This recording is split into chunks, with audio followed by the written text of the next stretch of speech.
Hi, I'm Marilyn Kirschner, the editor-in-chief of The Look Online, and I'd like to welcome you to the New York Fashion Industry Report. Well, it's a brand new year, so that means new resolutions, new possibilities, and brand new fashion, because Fashion Week is set to begin on February 2nd, which starts the international round of shows for a whole new season.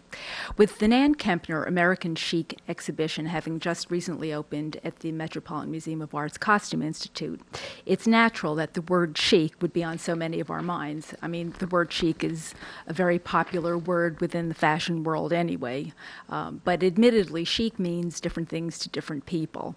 And from my perspective, it's having an identifiable signature predicated on a large dose of confidence and self-assurance and knowing what suits one best.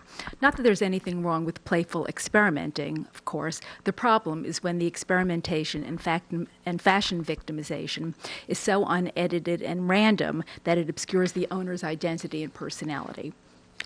Well, while it might be difficult to put your finger on what is chic, maybe it's easier to isolate those traits that are not. Now, from my point of view, certain things come to my mind instantly. Chic is not switching from silver to gold if you really love gold, only because the fashion magazines or retailers label it the metallic du jour.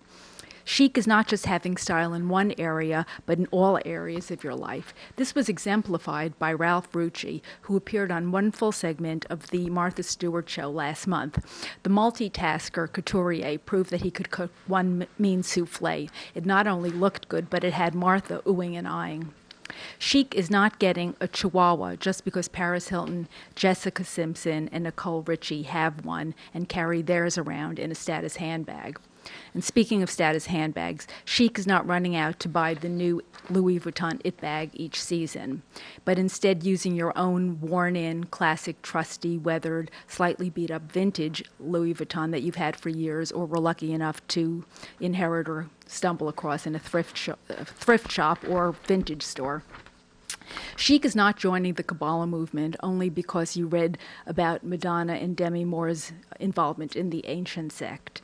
And chic is not painting your nails goth black if you really prefer classic red only because it's favored by the likes of Lindsay Lohan, Britney Spears, and Misha Barton. Chic is not wearing unsightly and unwieldy clodhopper platforms with all the appeal of a clubfoot just because Nicolas Ghesquière and others showed them on their runways. Chic is not borrowing clothes from a different designer each time you attend a high-profile event. Like chic, modern is another word that's been overused and abused by designers, retailers, and members of the press. It seems that when one can't think of something else to call something, they say it's modern, as if just it's some sort of magic wand, and one wave of the wand and poof, something's automatically modern. Well, guess what? Just wishing something is modern doesn't make it so, or certainly saying something's modern doesn't make it so. And much like the notion of chic, modern is elusive and often difficult to describe, and it can be defined in a number of ways. But it may be hard to put your finger on precisely what it is, but as they say, you know it when you see it. Well, I knew it when I saw several images from Olivier Theskin's recent pre-fall debut for the House of Nina Ricci, which took place in New York. For the former Rochad designer, the essence of his collection lies in his desire to, quote, move fashion forward, quote unquote, as he admitted to Style.com. Well, moving fashion forward is certainly an ambitious undertaking, to be sure, and something that, once again, is rather subjective and hard to define.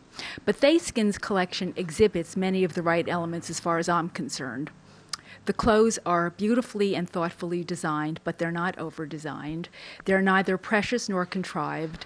They look easy, built around shades of gray, a man's uniform basic. They're that perfect mix of hard and soft, masculine and feminine, streetwise and couture, old and new. They do not shamelessly reference past decades, nor do they try too hard to look modern, as in the idea of space-age futuristic.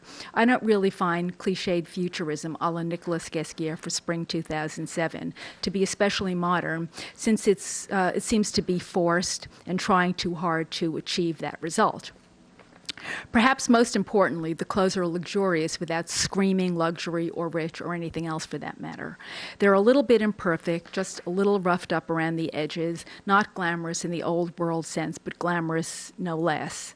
I don't find bourgeois, predictable or obvious displays of wealth or riches to be modern or appealing at this moment in time. Those elements can also be awfully aging. By the way, it seems that the design world as a whole is on the same wavelength as far as a more toned-down aesthetic is concerned. The recent fall-winter 2007 menswear collections in Milan unveiled a new sobriety and restraint, with an emphasis on sober shades. All shades of gray are the current favorite, it seems. Worked in traditional fabrics like tweeds and plaids, and a great attention to detail and tailoring. Much fewer custom-y tricks.